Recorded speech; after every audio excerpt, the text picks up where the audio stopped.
అదే RTV app వార్తల్ని క్షణాల్లో చదివే అవకాశం ఉంటుంది. ఒక న్యూస్ పేపర్, ఒక టెలివిజన్ ఛానల్ మీ చేతుల్లో ఎప్పుడూ ఉంటాయి. Welcome to RTV. నేను శివరామకృష్ణ.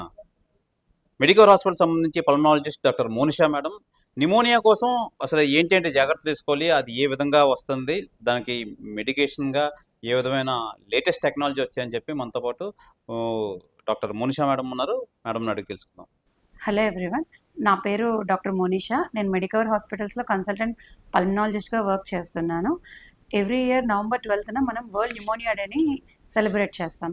సో ఈ సందర్భంగా న్యూమోనియాకి సంబంధించి ముఖ్యమైన విషయాల్ని ఈరోజు తెలుసుకుందాం. మేడం గారు, అసలు నిమోనియా అంటే ఏమిటి?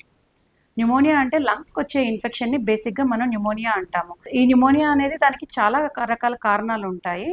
వైరల్ న్యూమోనియాస్, వైరస్ల వల్ల వస్తే దాన్ని వైరల్ న్యూమోనియా అంటాము. బ్యాక్టీరియా వల్ల వస్తే దీన్ని బ్యాక్టీరియల్ న్యూమోనియా, లేకపోతే ఫంగల్ న్యూమోనియాస్ ఉంటాయన్నమాట. వీటిలో వైరల్ అండ్ బ్యాక్టీరియల్ అనేవి కొంచెం కామన్, ఫంగల్ అనేవి చాలా స్పెసిఫిక్గా కొంతమందిలోనే మనం చూడడం జరుగుతుంది. అసలు నిమోనియా ఎందుకు వస్తుంది? ఈ న్యూమోనియా కాజ్ చేసే కారక క్రిములని మనం ఇన్హేల్ చేసినట్లయితే అది మన బ్రీతింగ్ ట్యూబ్స్ ద్వారా లంగ్స్లోకి చేరి మన బాడీ డిఫెన్స్ మెకానిజమ్స్ దాంతో ఫైట్ చేసేటప్పుడు ఈ ప్రాసెస్లో మన లంగ్లో ఏర్పడే ఇన్ఫెక్షన్ని దీన్ని మనం న్యూమోనియా అంటాం అనమాట. అందువల్ల న్యూమోనియా వస్తుంది. మేడం, అసలు ఏ వయసు వాళ్ళకి వస్తుంది నిమోనియా ఎక్కువ? ఈ న్యూమోనియా ముఖ్యంగా తీసుకుంటే ఎక్స్ట్రీమ్స్ ఆఫ్ ఏజ్, అంటే చిన్నపిల్లలకి లెస్ 5 years లేకపోతే more than 65 years, ఈ ఏజ్ గ్రూప్ వాళ్ళకి ఎక్కువగా వచ్చే అవకాశం ఉంటుంది అనమాట. దీంతోపాటు కొన్ని రిస్క్ ఫ్యాక్టర్స్ అంటాము న్యూమోనియాస్కి. లైక్ ఇప్పుడు డయాబెటీస్ ఉన్న వాళ్ళు షుగర్ కంట్రోల్లో లేకపోతే స్మోకింగ్, ఆల్కహాల్ రెగ్యులర్గా తీసుకుంటున్న వాళ్ళకి వాళ్ళ ఇమ్యూనిటీ తగ్గడం వలన, లేకపోతే వేరే ప్రాబ్లమ్స్ కోసం ట్రీట్మెంట్ తీసుకోవడం, అంటే స్టెరాయిడ్స్ కానీ మోనోక్లోనల్ యాంటీబాడీస్, అలా మన ఇమ్యూనిటీని తగ్గించే మందులు ఏమైనా వాడుతున్న వాళ్ళకి ఎక్కువగా ఈ న్యూమోనియా వచ్చే అవకాశం ఉంటుందన్నమాట. మేడం, రాకుండా తీసుకోవాల్సిన జాగ్రత్తలు ఏమిటి అసలు? న్యూమోనియా రాకుండా తీసుకోవాల్సిన జాగ్రత్తల విషయానికి వస్తే, చిన్నపిల్లల్లో మనకి వ్యాక్సినేషన్స్ అనేవి అందరికీ తెలిసిన విషయం, వరల్డ్ వైడ్ ఫాలో అవుతున్నాం. అలాగే పెద్దవాళ్ళలో కూడా రెస్పిరేటరీ ఇన్ఫెక్షన్స్ రాకుండా వ్యాక్సినేషన్స్ అవైలబుల్గా ఉన్నాయి. దీన్ని మనం డెఫినెట్గా తీసుకోవాలి. లైక్ వైరల్ ఇన్ఫెక్షన్స్ నుంచి ప్రొటెక్ట్ చేయడానికి, లైక్ ఫ్లూ ఇన్ఫెక్షన్ నుంచి ప్రొటెక్ట్ చేయడానికి మనకి ఇన్ఫ్లుయెంజా వ్యాక్సినేషన్ ఒకటి ఉంటుంది. అది ఎవ్రీ ఇయర్ తీసుకోవాల్సిన అవసరం ఉంటుంది. సిడిసి రికమెండ్ చేసి స్ట్రెయిన్ చెప్పిన తర్వాత ఆగస్ట్, సెప్టెంబర్ ఆ మంత్స్లో తీసుకుంటే ఆ వింటర్ సీజన్కి ప్రొటెక్షన్ ఉంటుందన్నమాట. అలాగే నెక్స్ట్ న్యూమోకోకల్ వ్యాక్సినేషన్ అనే వ్యాక్సిన్ ఒకటి ఉంటుంది. అది బ్యాక్టీరియల్ ఇన్ఫెక్షన్ నుంచి ప్రొటెక్ట్ చేస్తుంది. దీంతోపాటు జనరల్గా మన ఇమ్యూనిటీ లెవెల్స్ని బాగుండేలా చూసుకోవాలి. లైక్ రెగ్యులర్ ఎక్సర్సైజ్, డైట్, ఒక న్యూట్రిషియస్ ఫుడ్ తీసుకోవటం, యాడెక్వేట్ స్లీప్. ఈ రోజుల్లో మనం స్లీప్ని చాలా ఇగ్నోర్ చేస్తుంటారు, కానీ ఒక 6 to 8 hours స్లీప్ అన్నది మన బాడీ డీటాక్సిఫికేషన్కి very important. And good hydration, వీటి వల్ల జనరల్గా మన బాడీ ఇమ్యూనిటీ బాగుంటుంది. నెక్స్ట్ పాయింట్, షుగర్ ఉన్న పేషెంట్లు షుగర్ అనేది చాలా కంట్రోల్లో ఉంచుకోవాలి. ఈ షుగర్ కంట్రోల్ లేకపోవడం వలన కూడా మనకి ఎక్కువగా న్యూమోనియాస్ వచ్చే అవకాశం ఉంటుంది. అంటే న్యూమోనియా సిమ్టమ్స్ ఏ విధంగా ఉంటాయి అసలు? దీని సిమ్టమ్స్ చూసుకుంటే దగ్గు, కఫము, అలాగే ఫీవర్, ముఖ్యంగా చిల్స్తో కూడిన ఫీవర్, కొన్నిసార్లు చెస్ట్ పెయిన్, దగ్గులో బ్లడ్ పాడటం, ఆయాసం, ఇలాంటి లక్షణాలతో ఉంటాయన్నమాట. మేడం, చంటి పిల్లలకి ఎక్కువగా వస్తుంది, తరచుగా వస్తాయి అంటున్నారు కదా, అసలు చంటి పిల్లల విషయంలో మదర్ మిల్క్ అది ఇస్తుంటూ ఉంటారు. మదర్ ఎలాంటి జాగ్రత్తలు తీసుకోవాలి? ఈ చంటి పిల్లల్లోని న్యూమోనియా అన్నది ముందు చెప్పినట్లుగా less than 5 years ఏజ్ గ్రూప్లో న్యూమోనియా అన్నది చాలా కామన్. సో వాళ్ళకి మనం అడెక్వేట్ ప్రికాషన్స్ తీసుకోవాలి. బ్రెస్ట్ ఫీడింగ్ చెల్ల వల్ల ఇమ్యూనిటీ బాగుంటే ఇన్ఫెక్షన్స్ రిస్క్ అన్నది కొంచెం తగ్గుతుంది. ఇన్ఫాంట్స్లో less than 5 yearsలో more common, and less than 1 year it is even more common అనమాట. సో వీళ్ళకి ఏ చిన్న ఫీవర్ కానీ, దగ్గు, కఫం వస్తుంటే మీ పల్మనాలజిస్ట్కి కానీ పీడియాట్రిషియన్కి మాత్రం ఇమీడియట్గా రిపోర్ట్ చేయాలి. మేడం, ఇది అడల్ట్ స్టేజ్లో న్యూమోనియా అన్నారు కదా, వాళ్ళకి ఎలాంటి హ్యాబిచువల్ యాక్షన్స్ ఉన్న వాళ్ళకి ఇది ఎక్కువ వస్తుంది?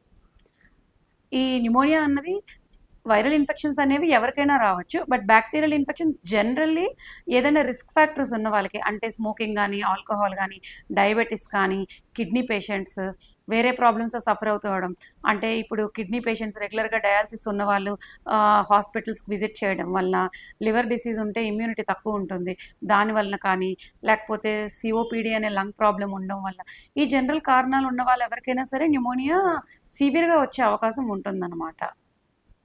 మేడం అసలు ఇప్పుడు ప్రస్తుతం ఈ ఆధునిక టెక్నాలజీకి సంబంధించి నిమోనియాకి సంబంధించి ఎలాంటి చికిత్సా విధానం అందుబాటులో ఉంది? ఇప్పుడు రీసెంట్గా మన న్యూమోనియా విషయంలో చాలా అడ్వాన్సెస్ వచ్చాయని చెప్పొచ్చండి.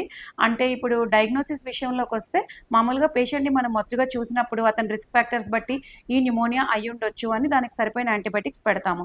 But in case patient response రాకపోతుంటే ఆ స్ఫుటంని పేషెంట్కి టెస్ట్కి పంపిస్తాం. అది కల్చర్ సెన్సిటివిటీ అనే ఒక రిపోర్ట్ వస్తుంది. అంటే ఏ మందులు పేషెంట్కి పనిచేస్తాయి, ఆ పేషెంట్కి ఏం పనిచేస్తాయి అని ఒక ఇన్ఫర్మేషన్ అనమాట. దాన్ని బట్టి యాంటీబయాటిక్స్ మారుస్తాము. బట్ ఈ రోజుల్లో ఏంటంటే మల్టీప్లెక్స్ పీసీఆర్ ఇలా చాలా అడ్వాన్స్డ్ టెస్ట్లు వచ్చాయి. దీనివల్ల ఏంటంటే రిపోర్ట్ మనకి ఒక 3 అవర్స్లో వస్తుంది. ఏ న్యూమోనియా వల్ల, దేని ఇన్ఫెక్షన్ వల్ల ఈ పేషెంట్కి న్యూమోనియా ఉందని. దీనివల్ల మనం అప్రోప్రియేట్ ట్రీట్మెంట్ అనేది యాజ్ ఎర్లీ యాజ్ పాసిబుల్ మనం స్టార్ట్ చేయగలుగుతున్నాం. దీన్ని ఒక మేజర్ అడ్వాన్స్గా మనం తీసుకోవచ్చు ఇప్పుడు. మేడం ఈ నిమోనియా షుగర్ బీపీ ఉన్న వాళ్ళకి తరచుగా వస్తుందని చెప్పి అనుకున్నాం కదా, అసలు వాళ్ళు ఎలాంటి జాగ్రత్తలు తీసుకోవాలి? షుగర్ ఉన్న వాళ్ళు తప్పకుండా వాళ్ళ షుగర్ని డెఫినెట్గా కంట్రోల్లో ఉంచుకోవాలండి. ఈ షుగర్ కంట్రోల్లో లేకపోవడం వల్ల యూరిన్ ఇన్ఫెక్షన్స్ కానీ, అబ్డోమినల్ ఇన్ఫెక్షన్స్ కానీ, అక్కడ పుల్లు రావటం బాడీలో ఎక్కడ పడితే అక్కడ, లేకపోతే ఈ లంగ్ ఇన్ఫెక్షన్స్, షుగర్ కంట్రోల్లో లేకపోతే ప్రతి ఇన్ఫెక్షన్కి ఎక్కువ ఛాన్స్ ఉంటుంది. సో షుగర్ అన్న వాళ్ళు కంట్రోల్లో ఉంచుకోవాలి. అలాగే స్మోకింగ్ వల్ల ఏంటంటే మన లంగ్ డిఫెన్స్ మెకానిజమ్స్ ఎఫెక్ట్ అవుతాయి. సో స్మోకింగ్ చేసేవాళ్ళు ఎప్పుడైనా సరే క్విట్ చేసేయడం అన్నది మంచిది. ఆల్కహాల్ తీసుకోవడం వల్ల కూడా మన ఇమ్యూనిటీ తగ్గుతుంది కాబట్టి ఆల్కహాల్ తీసుకోవడం కూడా క్విట్ చేయాలి.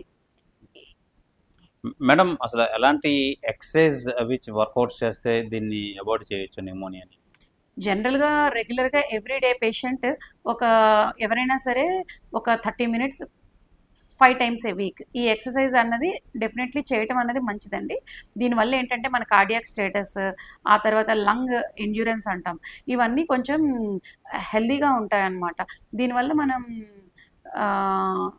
లంగ్స్ని హెల్దీగా ఉంచి కొంచెం రిస్క్ ఆఫ్ న్యూమోనియా కొంచెం తగ్గించవచ్చు. మేడం యాజ్ ఏ పల్మనాలజిస్ట్ మీరు చంటి పిల్లలకి కానీ, చంటి పిల్లల తల్లులకు కానీ, అలాగే అడల్ట్ స్టేజ్ ఉన్న వాళ్ళు కానీ నిమోనియా కోసం మీరు ఏం చెప్తారు? న్యూమోనియా అనేది ట్రీట్ చేయగలిగే ప్రాబ్లం అండి. సో రిస్క్ ఫ్యాక్టర్స్ ఉన్నవాళ్ళు, ఆల్రెడీ ఏమైనా కండిషన్స్ ఉన్నవాళ్ళు, ఫీవర్, దగ్గు, కఫము ఈ లక్షణాలు ఉన్నట్లయితే ఇది ఏదో సింపుల్ ఫీవర్ అలా అనుకొని ఇగ్నోర్ చేయకుండా మీ రెగ్యులర్ డాక్టర్, ప్రైమరీ డాక్టర్ ఎవరో వాళ్ళకు ఒకసారి ఇన్ఫార్మ్ చేస్తే వాళ్ళ సీరియస్నెస్ బట్టి మీ పల్మనాలజిస్ట్కి రిఫర్ చేయడం జరుగుతుంది. ఎర్లీ ట్రీట్మెంట్ వల్ల చాలాసార్లు మనం ఐసీయూ వరకు వెళ్ళే లైఫ్ రిస్క్ని మనం తగ్గించగలుగుతాము. మేడం ఇది world wide 12th pneumonia day చేస్తున్నారు కదా, దానికి ఏం మెసేజ్ ఇస్తారు అసలు? మనం 2009 నుంచి వరల్డ్ న్యూమోనియా డేని అబ్జర్వ్ చేస్తున్నాము. అంటే న్యూమోనియా కోసం అవగాహన పెంచడానికి ఇది ఒక ట్రీటబుల్ కండిషన్ అని మేము చెప్పాలని అనుకుంటున్నాము. ఈ year theme championing our fight against pneumonia. అంటే అందరూ కలెక్టివ్గా పేషెంట్స్ అవగాహనతో ట్రీట్ చేసే డాక్టర్స్ లేటెస్ట్ అడ్వాన్సెస్ వీటితో ఉపయోగించి మన న్యూమోనియా వల్ల వచ్చే మార్టాలిటీని తగ్గించాలనేదే ఈ ఇయర్ గోల్ అనమాట. Okay, thank you madam. నమస్తే అండి, థ్యాంక్ యూ. నిమోనియాకి సంబంధించి అనేక సందేహాలు, సలహాలు మేడం డాక్టర్ మోనిషా మేడం చెప్పారు, పల్మనాలజిస్ట్, మెడికవర్ హాస్పిటల్ సంబంధించి. మరిన్ని హెల్త్ అప్డేట్స్ కోసం చూస్తుండండి ఆర్టీవీ హెల్త్. కెమెరామెన్ అజయ్తో శివరామకృష్ణ, ఆర్టీవీ, విశాఖపట్నం నుంచి. మరిన్ని వీడియోస్ కోసం ఛానల్ సబ్స్క్రైబ్ చేయండి. లేటెస్ట్ అప్డేట్స్ కోసం వాట్సాప్ ఛానల్ ఫాలో అవ్వండి. అండ్ లింక్ డిస్క్రిప్షన్ లో ఉంది.